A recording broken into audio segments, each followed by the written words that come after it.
So, Adam, floor is yours. Wonderful. Thank you for coming along today and giving me the chance to spend this time with people with common hearts and minds. I really do enjoy it. What is the church? The church is people. What is the health of the church? The health in the heads, hands, and hearts of its people. How do you improve the health of the church? Improve the health in the heads, hands, and hearts of its people.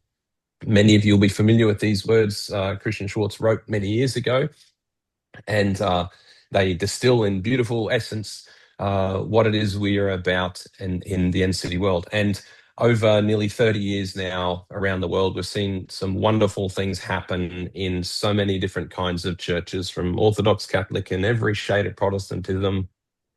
We've seen engagement and recognition of the principles of NCD, and we're seeing progress in some cases from really unimaginably difficult circumstances in some churches to see new life come, and in many other churches just simply see them moving further forward for the sake of God's kingdom. It's been so encouraging, and we see, post-COVID, this wonderful increase in churches engaging around the world, and many churches engaging for the first time in NCD, which is fantastic, which really speaks to the kind of eternal principles of the kingdom we're talking about here.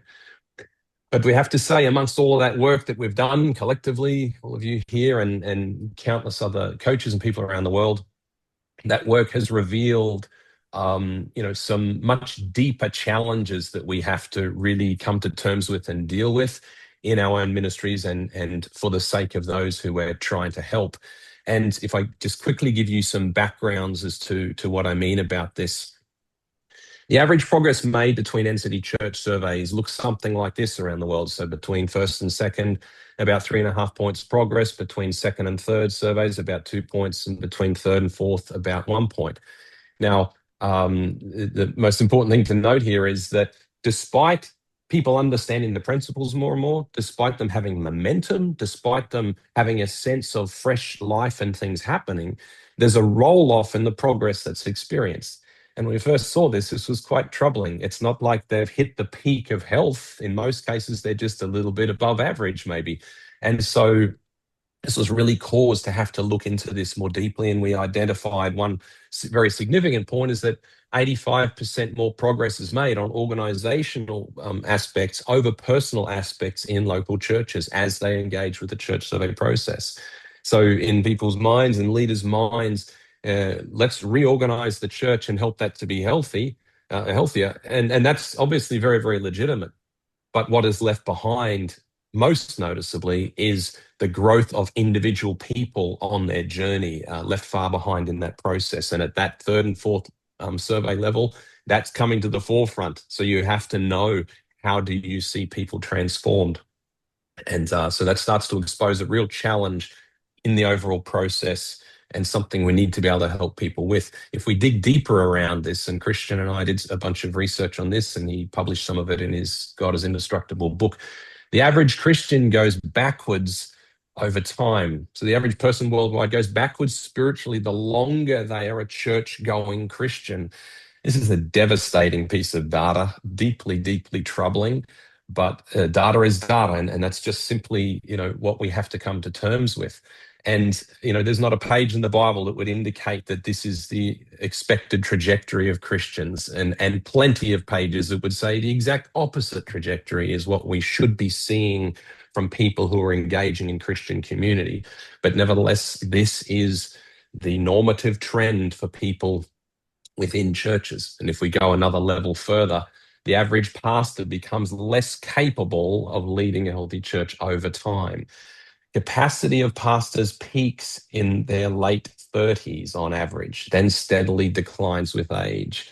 That is, we're not seeing, it's not older and wiser, it's older and more jaded, older and disillusioned, older and certainly not engaged in lifelong learning, increasing fruitfulness, as John 15 would line out. So these are deeply troubling aspects, but taken together, what we see in the practice of the church survey, what we see in the data of what happens with both members and leaders within churches is to put it as clearly as possible.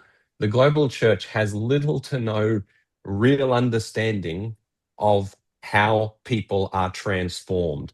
The notion of being transformed by the renewing of your mind is just not a meaningful category in most instances, despite the talk about it, despite the good will and heart towards it. There is just not a realistic understanding of how this happens in most cases. Plenty of glowing, beautiful exceptions, but in most cases, just simply not a part of the being, which is deeply troubling. And we as NCD coaches and practitioners have to be at the forefront of solving this and addressing this, both to see progress in NCD, but also for the sake of those people who are in our care. So understandably, this has troubled me deeply for many years. And despite the encouraging signs of what happens through the NCD process, which we can't take away from that, trying to understand how do we deal with a meaningful understanding of discipleship, not some form of indoctrination, but genuine discipleship that would see people transformed and automatically see churches become healthier and transformed. And so over those many years of trying to work out what's the absolute bedrock that could help people have some kind of a reality check that the leaders and people in their church are actually moving as genuine disciples of Jesus, has led me to three core questions that I call the discipleship reality check. The first of those questions is, do you know what Jesus delights in when he looks at you? You can think of that as like a discipleship maximum factor. If people don't understand how Jesus delights in them, they will either act inwards, they will shrink, they will fall back, they won't press into things with faith, they will not see the value they have in the kingdom enterprise, they will simply be diminished human beings. Or if they don't see Jesus delight in them, they will act outwards, they will assert themselves. They will attempt to, in some sense, without really saying it, work for the favor of Jesus as opposed to accept the favor of Jesus.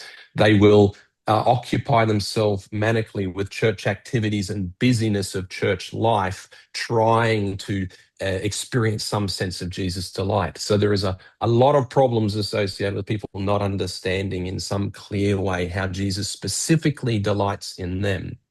And then if we go to the second question of this set, are you addressing what Jesus most wants to transform in your life? You can think of this as a discipleship minimum factor. And if people, even if they have a sense of Jesus' delight, if you are not stepping forward in faith with Jesus to address the dark corners within yourself, to address the things that he wants to set you free from, then all the talk in the world of starting a movement and being part of a movement and seeing great things happen in your church and society around is really just a lot of talk if you yourself are not moving in a meaningful way with Jesus through the dark places and into the light that he has for you. So the ability to answer that question in a meaningful way is incredibly critical.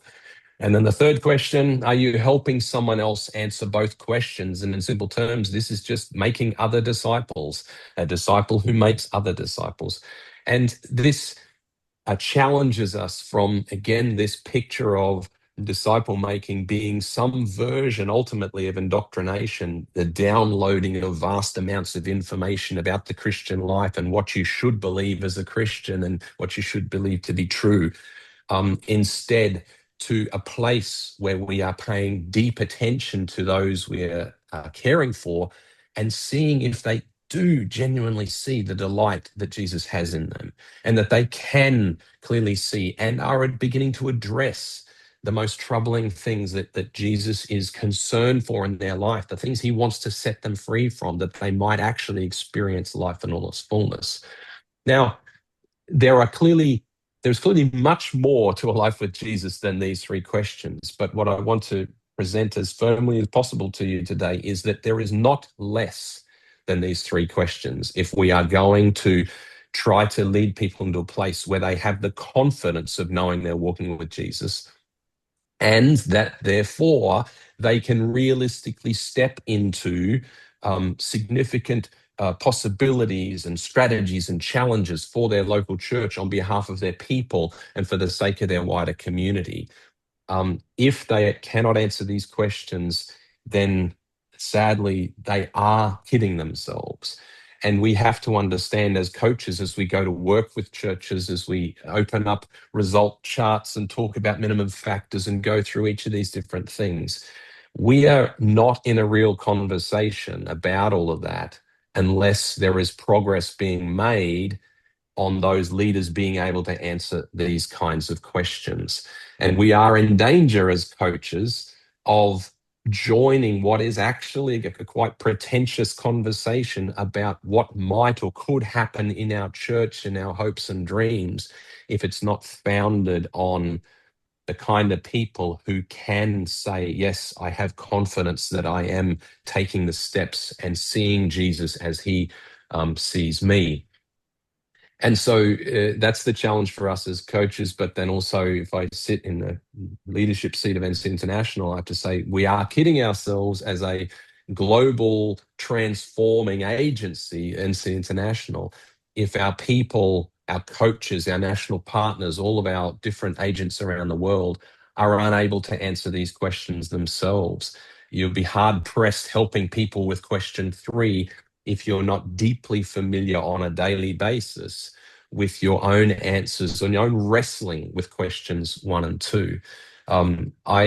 My greatest hope for people of our whole NC International movement is that no one would ever have to think of hearing what I see as the most chilling words in the entire Bible when people come to Jesus and they say, Lord, Lord, we did all sorts of wonderful ministry in your name. We did all sorts of great things. And we even did church surveys to try to evaluate where we were. And then Jesus says to them, I'm sorry, I never knew you.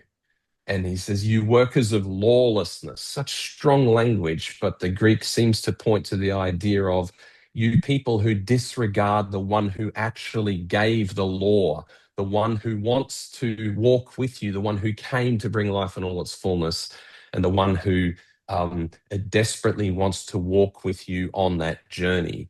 You did not know me, I did not know you, and you are really just bringing about even greater chaos in the name of my kingdom. Such incredibly harsh words that I don't want anyone in our movement or under our care to ever be hearing. But my friends, I have to say, it does excite me enormously that if we do help those we're working with answer these questions and weave it into just part of the conversations we're having as we're dealing with church survey results and all the other aspects of NCD, we can expect to see unbelievably greater and more rapid progress with NCD. We can expect to see a breakthrough through multiple surveys as the ability to see people transformed is enhanced over time.